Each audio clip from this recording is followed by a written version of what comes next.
Yani bu sanatta yönetmen sizsiniz. Bu çok önemli bir şey. Renk tonlarına sizin karar vermeniz, orada kaç tane figür kullanacağınız sizin karar vermeniz, işte ne açıdan oraya yaklaşıp o anı dondurup onu çalışacağınızı belirlemeniz falan. Düşünsenize, her şeyin sorumlusu sizsiniz. Bir tesisatçısınız, işte elektrikçisiniz, marangozsunuz, ressamsınız. Her şeyle sizin yaptığınız bir şeyde bence sonuna kadar özgürsünüz. Belki de tatlı gelen bu özgürlüktür bizlere. Bir hikaye anlatımı, bir konusu olmalı. Yani düz basit bir binayı yaptığınızda bunun adı makettir. Ama içerisinde bir yaşanmışlık kattığınızda, işte oradan geçen birisini yaptığınızda bence diorama olayı işin içine oradan giriyor. Eserlerin birisinde eski İstanbul mimarisinden işte ahşap cumbalı bir ev yaptım. Ve önüne büyük adımlarla yürüyen, sırtında bohçası olan yaşlı bir adam koydum. Yani o kadar değiştirdi ki, o kadar hissiyat kattı ki. O ambiyansa uygun bir adam yaşam kaygısı içerisinde koşturuyor o İstanbul'un ara dar sokaklarında. Tek bir bina bana onu veremedi. Ama oraya koyduğum hızlı adımlarla yürüyen adam hikayeyi bir kompozisyona dönüştürdü ve diorama sanatını işte ortaya çıkardı. Hayatımın bir bölümünde heykel koleksiyonu yaptım. Topluyorum heykelleri, topluyorum. Ama ruhumda bir şeyler doymuyor, yani onu fark ettim. Sonra o heykellerin yalnızlığına tanık oldum. Ve o heykellerin donukluğunu yanına koyduğum küçük nesnelerle, bazen kendi yaptığım, bazen işte aldığım, onlara bir yaşam alanı oluşturmaya çalıştım. Ama iş amacından saptım bu sefer. Yani heykel koleksiyonu olarak topladığınız şeylerin etrafı dolunca farklı bir şeye doğru evrilmeye başladı. Ondan sonra ben bir baktım ki kendi kendime bir şeyler yapmaya başlıyorum. Yani heykelleri bırakmışım, ben kendim içerik oluşturmaya başlıyorum.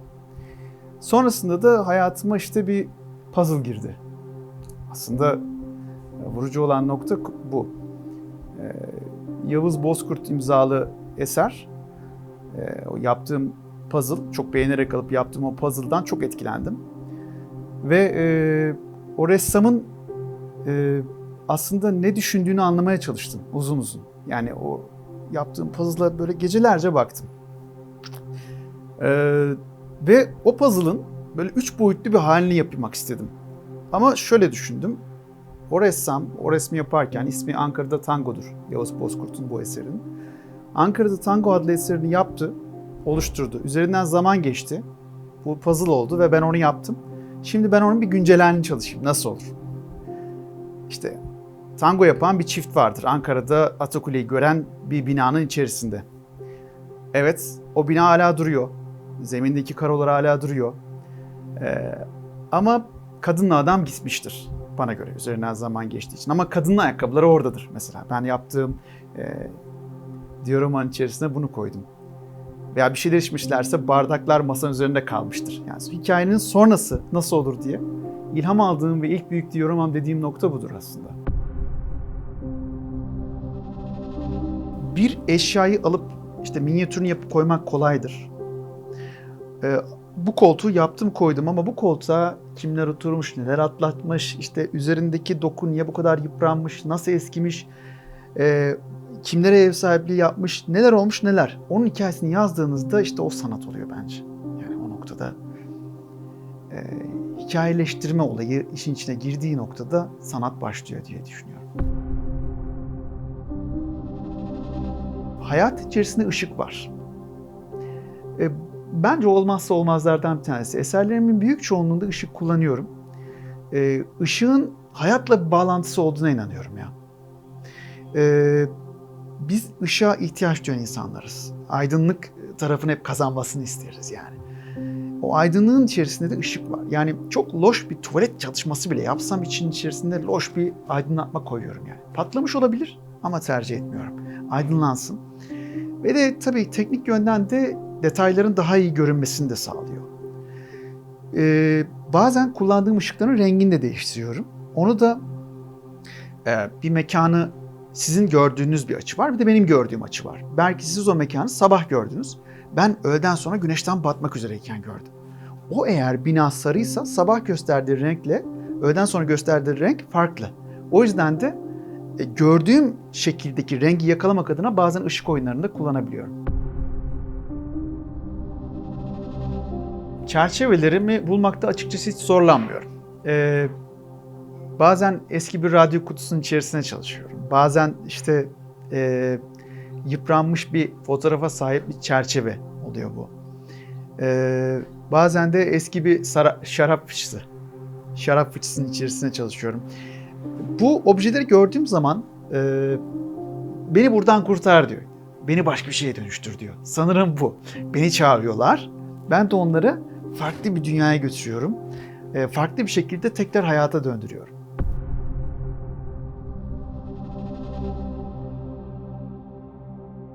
Eserimin adı Beyoğlu'ndaki Mısır Apartmanı. Ama ben apartmanı yaptım. Önüne tramvayı koydum. Önüne baloncu adamı koydum.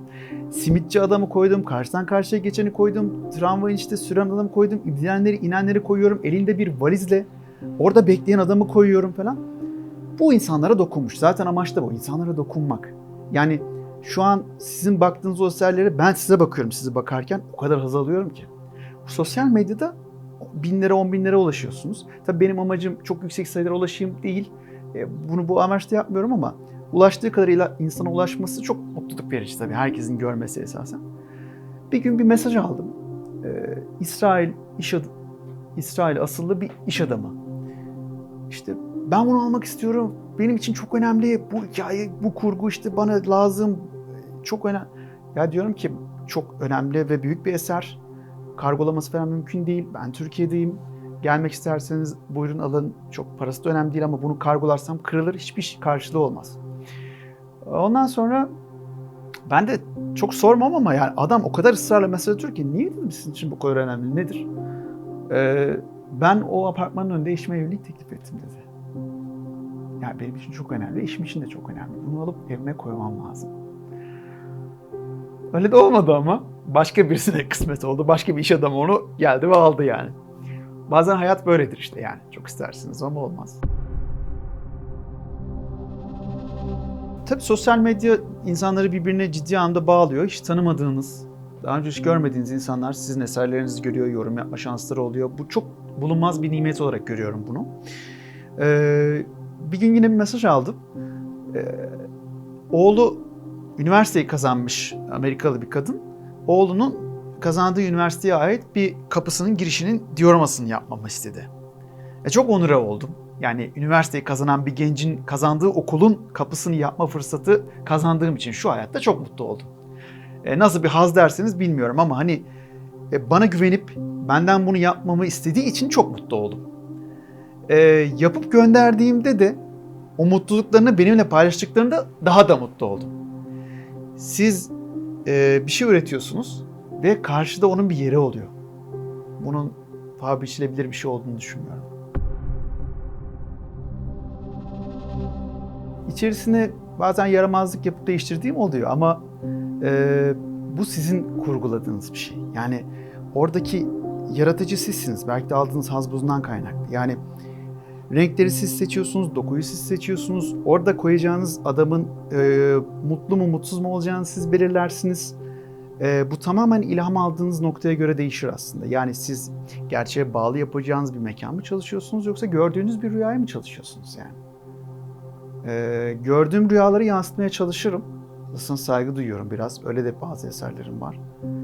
Ama bir mekanı, çok sevdiğim bir mekanı çalışacaksam, yani Paris'teki bir çikolata dükkanının dükkan ve binayı beraber yaptığımda onu değiştirmemeye çalışırım. Oraya saygı duyuyorum çünkü orada yaşayan insanların geri dönüşleri inanılmaz oluyor. Yani ben bu Paris'teki çikolata dükkanının bir arka sokağında oturuyorum. Nasıl bu kadar birebir yaptınız diyor adam. Bana yazmış uzun uzun. Bu detaylar harika. Hayır yani sadece fotoğraftan bakıp yaptığım da oluyor. Aslına sadık kalmak koşuluyla. İşte burada insanların o samimiyeti vermek lazım. Tamamen benim ürettiğim bir içerikte istediğim gibi oynarım. O denizi istersem dalgalı yaparım, istersem çok durgun yaparım. Annesinin elinden tutmak istemeyen çocuğun hırçınlığını vermek isterim. O makette işte dioramaya çevirirken. Bu detaylar benim için önemli. Yani duyguların insanlara geçmesi önemli. tutup da işte ne güzel bir bina veya ne güzel bir araba demenizi istemiyorum. Yani. Ya buradaki hüznü gördüm. İşte orada limanda oturan yaşlı adamın mutsuzluğunu ve hüznünü gördüm demenizi isterim. Bu benim için çok değerli. Sanat dediğimizde resim oluyor. Spor dediğimizde futbol oluyor. Şimdi bunu kırmak lazım sanırım biraz. El emeği ürünlerine verilen değerin arttığı noktada ben ve benim gibi bu işi yapan, bundan zevk alanların sayısının artacağını düşünüyorum. Bilinmediği için geri plana atılıyor. Bilinmediği için ben sosyal medyada yabancı içeriklerle, altlarına yabancı kurgularla, yaptığım eserin altına yabancı özetlerle sunmak zorunda kalıyorum. Ülkemiz çok kalabalık bir ülke. Değeri bilindiği noktada biz çok daha iyi insanlara ulaşırız, çok daha fazla takipçiye ulaşırız eğer derdiniz buysa diye diyorum. Çok daha iyi yerlere geliriz. Bu anlamda biraz daha destek görmek tabii ki benim adıma da çok mutluluk verici olur. Bu işi yapan insanlara da destek olmak çok mutluluk verici olur diye düşünüyorum. Yani sanatçıların en uç noktada ulaşmak istedikleri hep kendi müzesini açmaktır. İşte müze açayım. Tabii ki her sanatçı gibi bu benim de hoşuma gidiyor ama benim burada esasen istediğim nokta şu. Dünya üzerinde kaç? 208 ülke var. 208 ülkenin hepsinde benim bir tane eserim olsun. Ya bu bana inanılmaz haz verir ya. Dünyadaki ülkelerin her birinde benim elimin dokunduğu, benim tasarladığım, benim akıl süzgecimden geçmiş, benim görgüm, algımla, benim renklerimle boyanmış bir eserin olması bana çok haz verir. Herhalde gelecekten planınız ne deseniz böyle bir şey diyebilirim yani. 3000 yıllık bir Likya şiiri var. 3000 yıllık Likya şiiri ne kadar beğenilmesi işte günümüze de geliyor. Onu sizlerle paylaşmak isterim. Şöyle söylüyor.